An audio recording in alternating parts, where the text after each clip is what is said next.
اللہ کے رسول صلی اللہ علیہ وسلم کی سکھائی ہوئے دعائیں جو ہیں وہ صبح و شام ان کو معمول بنانا چاہیے۔ مثال کے طور پہ ایک دعا ہے، سنن ابی داود کی روایت ہے، جو 3 مرتبہ صبح اور 3 مرتبہ شام کو یہ دعا پڑھ لیتا ہے تو اس کو کبھی بھی کوئی اچانک بلا نہیں پہنچے گی۔ بسم اللہ الذی لا یضر مع اسمہ شیء فی الارض ولا فی السماء وهو السمیع العلیم۔ اسی طرح رسول اللہ صلی اللہ علیہ وسلم نے فرمایا، صحیح مسلم کی روایت ہے کہ انسان جہاں بھی رہتا ہے، کہیں رکتا ہے، پڑاؤ ڈالتا ہے، یہ دعا اگر پڑھ لے، اعوذ بکلمات اللہ التامات من شر ما خلق لم يضره شيء حتى يرتحل من منزله ذلك، جب تک یہ دعا پڑھ کے جہاں بھی رہے گا دنیا کی کوئی بھی چیز اسے نقصان نہیں دے سکتی۔ اسی طرح تیسری دعا جو انسان کو معمول بنانا چاہیے، کسی کو غم آئے، بیماری آئے، کوئی بیماری، سقم نکرہ ہے، والنکرۃ تدل علی العموم، کوئی بھی بیماری ہے، انسان پہ کوئی سختی آ گئی ہے، کسی فکر میں مبتلا ہے، تو یہ دعا پڑھ لے، اللہ اللہ ربی لا اشرک بہ شیئا۔ صحیح الجامع کی روایت ہے، اس دعا پڑھنے والے کو رب تعالیٰ سختیوں سے ہی بچاتے ہیں اور فکر اور غم اور بیماریوں میں اس سے دور فرما دیتے ہیں۔ چوتھی دعا جو رسول اللہ صلی اللہ علیہ وسلم کثرت سے پڑھا کرتے تھے، جامع ترمذی کی روایت ہے، یا حی یا قیوم برحمتک استغیث۔ پانچویں دعا جو اللہ عز و جلال نے قرآن میں اتاری ہے، یہ وہ دعا ہے جو سیدنا یونس علیہ السلام نے 3 اندھیروں میں کی تھی، رات کا اندھیرا، پانی کا اندھیرا اور مچھلی کے پیٹ کا اندھیرا۔ امت اس وقت خوف اور پریشانی کے اندھیروں میں ڈوب چکی ہے، اگر یونس علیہ السلام یہ دعا پڑھیں، لا الہ الا انت سبحانک انی کنت من الظالمین، یہ دعا پڑھیں، اللہ تینوں اندھیروں سے نکال کے انہیں لے آئیں، تو آج امت بھی یہ دعا پڑھے تو اندھیروں سے نکل سکتی ہے۔ اور حدیث کے آخر میں لفظ بھی یہ ہے، لم يدع بها رجل قط الا استجاب اللہ له، جس مصیبت کے لیے انسان یہ دعا پڑھتا ہے اللہ عز و جلال اس مصیبت کو اس سے دور فرما دیتے ہیں۔ اگرچہ لوگ اس کو آیت کریمہ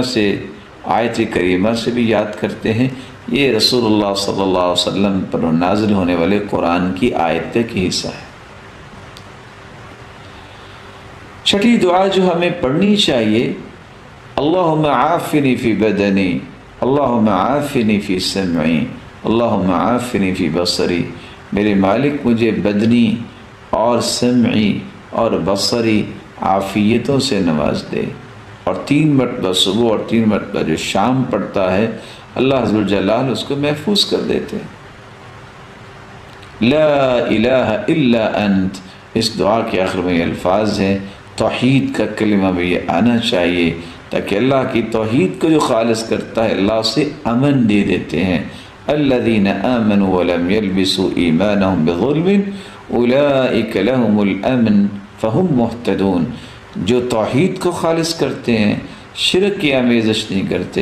اللہ تعالیٰ انہیں امن سے نوازتے ہیں، ہر بیماری سے، ہر مصیبت سے، ہر دکھ پریشانی سے، اور ہدایت یافتہ بھی یہی لوگ ہیں۔ رسول اللہ صلی اللہ علیہ وآلہ وسلم نے ایک 7ویں دعا بھی سکھائی ہے، اللہم انی اعوذ بک من منکرات الاخلاق والاعمال والاہواء والادواء۔ اللہ برے اخلاق، برے اعمال، بری خواہشات اور بری بیماریوں سے مجھے محفوظ فرما، میں تیری پناہ میں آتا ہوں۔ صحیح الجامع کی یہ روایت ہے، اس دعا کو بھی یاد کر کے معمول بنانا چاہیے۔ اور 8ویں دعا، اللہم انی اعوذ بک من البرص والجنون والجذام ومن سیء الاسقام، اے اللہ برس کی بیماری سے، پاگل پن اور کوڑ سے اور تمام بری بیماریوں سے میں تیری پناہ مانگتا ہوں۔ اللہ کے رسول صلی اللہ علیہ وسلم یہ دعا بھی مانگا کرتے تھے، اللہم انی اعوذ بک من زوال نعمتک، اللہ جو نعمتیں ہیں مجھ سے زائل نہ کر دینا، صحت کی بھی نعمت ہے اللہ مجھ سے چھین نہ لینا، وتحول عافیتک، اور تو نے عافیت سے نوازا ہوا ہے یا اللہ اس کو تبدیل نہ کر دینا، وفجاءت نقمتک، اللہ اچانک کی سزا نہ مجھے دینا، وجمیع سخطک، تیری ہر قسم کی ناراضگی سے میں تیری پناہ مانگتا ہوں۔ یہ دعا بھی کرنی چاہیے جو صحیح مسلم کی روایت ہے۔ 10ویں دعا رسول اللہ صلی اللہ علیہ وسلم نے امت کو سکھائی ہے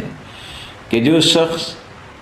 کسی بھی غم یا مصیبت میں یہ دعا پڑھ لیتا ہے، اللہم انی عبدک وابن عبدک وابن امتک ناصیتی بیدک ماض فی حکمک عدل فی قضاؤک اسألک بکل اسم هو لک سمیت به نفسک او علمته احدا من خلقک او انزلته في كتابك او علمته احدا من خلقك او استأثرت به في علم الغيب عندك ان تجعل القرآن العظيم ربيع قلبي ونور صدري وجلاء حزني وذهاب همي۔ اللہ کے رسول کا فرمان ہے یہ دعا جو پڑھ لیتا ہے اللہ اس کے غم کو خوشی میں تبدیل فرما دیتے۔ کس قدر یہ خوبصورت دعا ہے جس سے انسان کا غم خوشی میں تبدیل ہو جاتا ہے۔ آج امت کس قدر غم میں چلی گئی ہے، اور آپ صلی اللہ علیہ وآلہ وسلم نے فرمایا یہ دعا بھی یاد ہونی چاہیے، جب بھی کسی بیمار کو دیکھو تو یہ پڑھنا چاہیے، الحمدللہ الذی عافانی مما ابتلاک به وفضلنی علی کثیر ممن خلق تفضیلا۔ اللہ تیری ہی تعریف ہے، تو نے مجھے عافیت میں رکھا ہے اس مصیبت سے جس میں اس نے تجھے مبتلا کیا ہے۔ جب اس کو دیکھ کے پڑھے جو انسان بیچارہ بیمار ہے اللہ اس کو بھی صحت دے، اور اے اللہ تو نے مجھے کتنی فضیلت سے نوازا ہے۔ یہ دعا پڑھنے والا اللہ ذو الجلال کے ہاں اتنا محفوظ ہو جاتا ہے کہ رب تعالی اس کو اس بیماری سے محفوظ فرما دیتے ہیں جس بیماری والے کو دیکھ کے انسان یہ دعا پڑھتا ہے تو اللہ ذو الجلال اس کو اس بیماری سے محفوظ فرما دے۔ Thanks for watching. Like and comment and subscribe our channel.